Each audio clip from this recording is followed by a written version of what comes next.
Hi, I'm Tammy Fontana from All in the Family Counseling Center, Private Limited.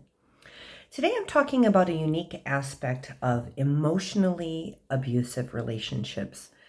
Um, Emotionally abusive relationships often are difficult to identify, um, maybe even for yourself, because when people think of abuse or abusers, it's sort of like anybody who is behaving in a not so nice way. We think of them as being obvious to spot or uneducated or poor. The problem with, especially a lot of times the population I'm working with, is emotional abuse is not such a black and white state. It's not like people are all bad or all good or all abusive or all not. That's one of the hallmarks of why it's often difficult to recognize when you're in an abusive relationship or an emotionally abusive relationship, because physical abuse, one of the things is physical abuse is obvious. You have bruises, there's clear violations. But with emotionally abusive relationships, these are often harder to spot for yourself. And in therapy, it takes a little while to understand the dynamic of what's going on. Because a lot of times the person who is abusive, who is emotionally abusive, is often the one who's more vocally complaining about how they're being abused. But in fact, they're the abuser. Because what the abuser, the emotionally abusive person, they're often complaining that they're abused because they're just not getting things their way. These are people often who haven't developed the grown-up skills to understand and hear no, you can't have what you want in the exact way you want it. So they experience no from their partner as abuse, and then they go after it because they have a sense of entitlement. And they're very articulate about it. They're often in a relationship with somebody who the person that they're emotionally abusing has very poor boundaries, may be very disconnected from their feelings, so their sensitivity to being abused is not good. They usually have a childhood background of being in relationships where they were told their feelings are bad, that they're a problem. So in emotionally abusive relationships, often the abuser has a sense of entitlement. They often use language when they talk about their partner as though they will use global language. The abuser will use global language to describe their partner, like they're always, they're too sensitive or they're too difficult. Everybody finds my partner very difficult. They will speak as though they're a global authority on the partner. They will speak on behalf of the world in telling them, rather than being able to understand their experience of their partners about them in reaction to who they are and their needs. They experience their partner not doing what they want, behaving the way they want, giving them what they want, spending money on what they want, just basically being a separate autonomous individual. They experience that as abuse while they're being emotionally abusive, because they have this idea that the world is supposed to revolve around them, the partnership should be about them, they know best, they know the right thing.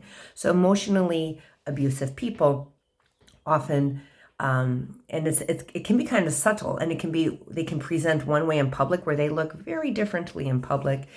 They're often educated, they have lots of money, they have good family, they have houses. So that's, again, education, wealth, and these things are not always an indicator. And in fact, they give them more levers to abuse.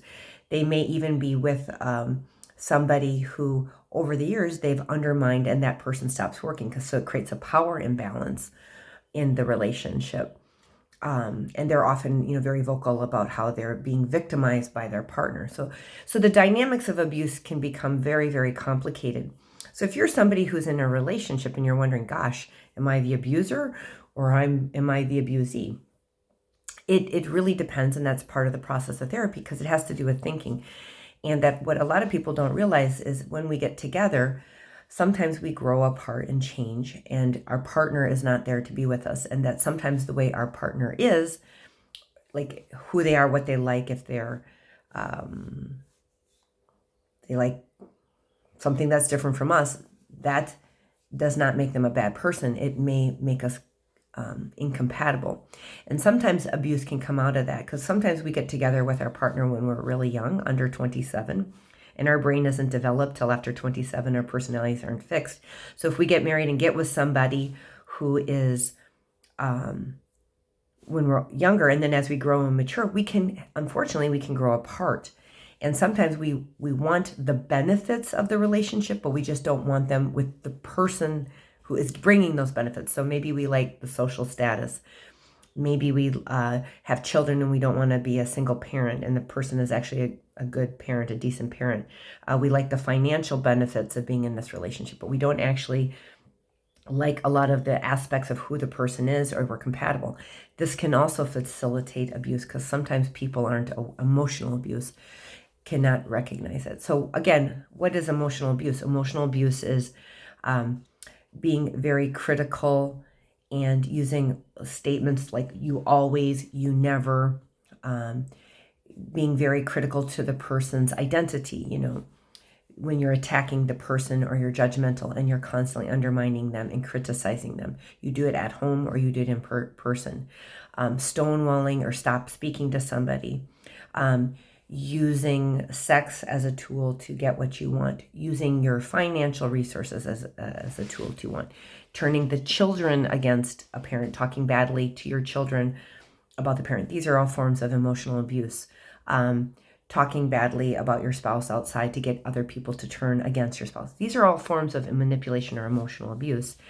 And sometimes people don't even realize that these things are hurtful or harmful because of maybe their background, their learning, or they're so focused on getting what they want from the relationship that they don't understand that you can't do everything and then also keep the relationship or not have a partner be upset.